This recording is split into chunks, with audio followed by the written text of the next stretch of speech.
his bony hand holding out, waiting for you to drop whatever the next sacrifice of your losing trade's going to be. And you have control of how bad that's going to be. You limit it.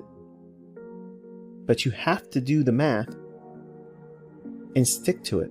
Otherwise, if you trade willy-nilly, well, whatever happens, I don't really use a hard stop, but I know when I want to get out. I hate hearing traders say that. That's so disappointing to hear, because really what that is communicating is you really don't have it together. If you don't know where to place a stop loss, you really don't know what you're doing. You don't. So with this model, I've removed that guess, that mystery. Your hard stop needs to be placed, period. If it gets hit, it's done you a favor, period. But if it does you that favor of protecting and limiting risk, it's your job as the trader to listen to the analyst next trade it provides. You'll have to manage the trade with less risk because you have a task now. You have to come out of drawdown. No matter what the drawdown is, you have to come back incrementally. So let's assume you do a 2% risk trade and you lose the full 2%. Your next trade, you could only risk 1%, and it would be basically what I'm showing you here with one contract or one limit order. Not contract, it would be the equivalent of, if you're doing 2%, you would be doing basically 4 micro lots, entering at 37.54 3/4, hypothetical entry on the demo, and your stop loss at 37.45 3/4, 9 points risk across 4 micro lots, $20 per point. Okay, so if you take that full loss at 2%, your next trade, you can only do what's being shown here. 1% risk. And you got to determine, where is your trade defined in terms of points or pips if it's Forex? How much of a stop loss do you need? In this case, we're using this factor here, okay, 9. That's the number of points that's required for the stop for this particular trade. Not every trade is going to require a static 9-point stop. Sometimes you can do a stop, with 5 points. It's hard. I'm not suggesting that you should be trying to do that, but other trades are going to require you to do what? More than 9. Might be 10, might be 12 points. So you have to consider what that's going to do for you in terms of risk management. And eventually, you may get to the point where you lose so much in drawdown that you really can't technically do 1 micro, even if you have the margin to cover it. So that's why it's important for you to be very diligent about managing your risk and controlling drawdown.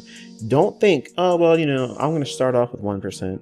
And then once you make a trade and it's easy, think, well, I can do 3%. Because if I can do 3% risk and I get a multiple of 5R, I can make 15% one trade. And what if I do that every day? Even better, what if I do that in the morning session and in the afternoon? And if I can do that, why not lose sleep and trade London too? Wow, that's 45% in one day. Good grief, I could probably quit my job next Sunday. I did that kind of stuff, folks. It doesn't work like that. It doesn't work like that at all. So you have to use low threshold objectives and work your way up from that. Your career is not going to be 10 trades and you made it. No. Longevity, controlled risk, impeccable risk management.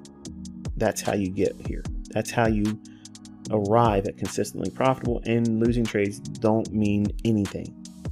Despite anybody watching you, if you do it publicly, a losing trade is nothing but a tax on success. That's it.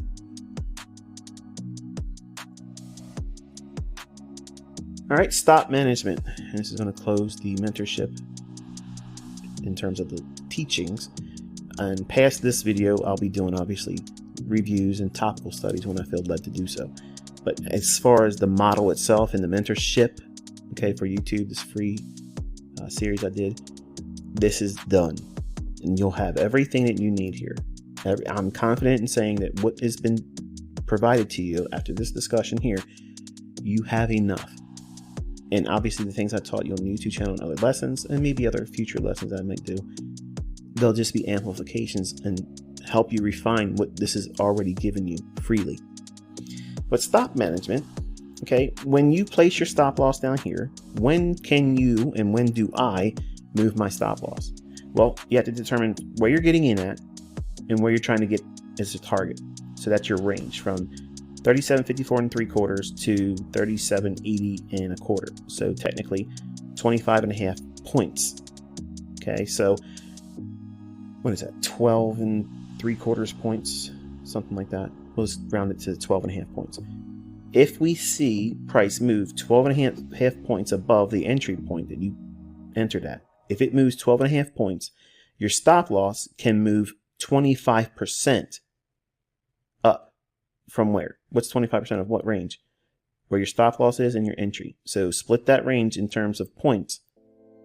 If this goes up 12.5 points, which would be 50% of your expected range, then your stop loss can be reduced or trimmed down to 25%. So it's going to give you that little bit of a cookie, that feel-good moment. You trimmed some of the risk. You're not jamming it up above to break even because you're going to worry about it. You're just moving a little bit. Now, when price moves to 75% of the expected targeted range, and it means from your entry to here, if it moves 75% of that, then the stop goes to break even. Period. There's your systematic movement of your stop loss. You're not jamming it to break even. You're not going to be worried about getting stopped out. You're going to be more likely to be watching, does it still keep reaching for your objective? Do down close candles keep supporting price? Does it run below short-term low and then run higher with a lot of energy because it took short-term sell stops out? Is it dropping down to a fair value gap and reaccumulating and sending another higher price leg higher? That's what you're watching. That's the things that you're looking for. And as long as it's doing those things collectively or individually, you are on one side. That means you're on the right side of the market, and keep holding for your position to hit target. If you are doing multiple positions, say you're doing competition level leverage, and for me, that's anywhere between the range of 3% to 4.5%, then you're going to be looking to take partials. Okay, and that partial might be, once it goes 20 points in your favor, you have a static number. It always hits 15 or 20. Once it does that, no matter what you're doing, you take something off. Okay, that's something you might want to incorporate in your own trading model as well. But that part is for you to determine. Don't let me give you static rules that are considered, cast in stone, ironclad, can't change it. I hate doing that with my students because it takes away the uniqueness, the individualism that you're bringing as the trader to your own model. So these are just basic foundational points that I think will serve you well, but you're going to obviously evolve and come up with better ways that meet your expectations and also fit your personality. Okay, so I think that's going to be it, and I absolutely want to congratulate all of you that have gone through every single one of these videos. If you've done the work and back testing and looking at things and studying, and you're convinced that the pattern's really there, kudos to you. Okay, for those that have not got it yet, my encouragement is for you to keep doing it, and I promise it won't take you long. In fact, if you just started and you just found this channel, I promise you, if you give it 6 months, you'll see things that you never saw before.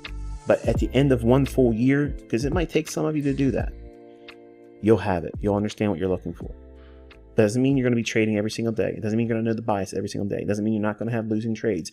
It means that you're going to know what you're doing. And even though you may have short-term hardships with being stopped out or missing moves or reading it wrong, you still will have enough faith in this model because you know it will repeat in the future more times than it fails. And I'm challenging you to determine whether that statement is true or not. Until next time, good luck and good trading.